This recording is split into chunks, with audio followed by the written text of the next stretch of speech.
जय जगन्नाथ। आमे जानिबा आज एपिसोड रे कौड़ी द्वारा की काम सब करा जाए। ते कौड़ी रो माध्यम किसी तंत्र पद्धति करा जाय पारे।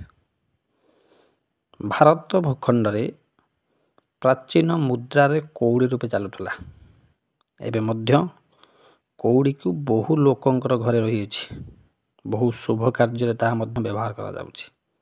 साधारणतः विवाह व्रत आदि कार्य कौड़ी मध्य कराए। षठी पूजा मध्य कौड़ीर आवश्यकता रही। किंतु तंत्र प्रयोग रे ग्रंथि रे यह कौड़ीर गुण बहुत गुरुत्वपूर्ण थाए। साधारणतः कौड़ी तीन प्रकार, श्वेतवर्ण, रक्तवर्ण एवं कुष्ठवर्ण। साधारणतः श्वेतवर्ण कौड़ी बेसी परिमाण देखा मिलता है। आम कौड़ी द्वारा की उपकार जानिबा। आखिर पावर जदि कमी जाउछि ताहले गोलाप जल सहित कौड़ी की घोरी जदि आखिर लगा जाए ताहले आखिर दृष्टि शक्ति मध्य बढ़े। जदि चर्म रोग होइछि ताहले निशा दल सहित कौड़ी की घोरी जदि लगाइबा ताहले चर्म रोग मध्य भल हो जाए। जदि आपण कोनोसी जगह रे जखम होइछि तार जखम जगार कौड़ी की घोरी लगाइले से मध्य जखम उपशम आसी थाए। धला ठारू कला बा नाली कौड़ी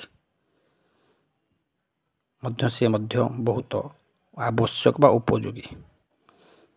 नाली कौड़ी को जदि कणा करे पिलांक बेकरे लगा जाए नजर दोष मध्य कमी जाए थाए। थंडा आदि रोग मध्य कौड़ी द्वारा पिलांको धरे नहीं। घोड़ा चुट्टी रे यदि कौड़ी को कणा करी सद्यजात संतान बा बाछुरी बेकर जदि बंधा जाए ताहले से कौनसी बाछुरी प्रति दुष्टि नजर आसी न थाए एवं तार मार क्षीर को कई मध्य हरण कर न थाए।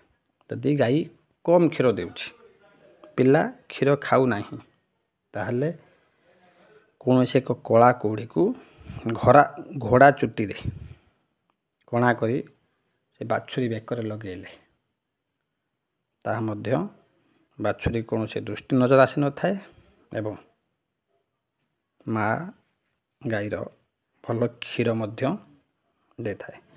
कौड़ी रे तंत्र प्रयोग मध्य बहुत अच्छी। ताहा तांत्रिक मान मध्य से कौड़ी नहीं तंत्र पद्धति मध्य ताहा लगाई थांते।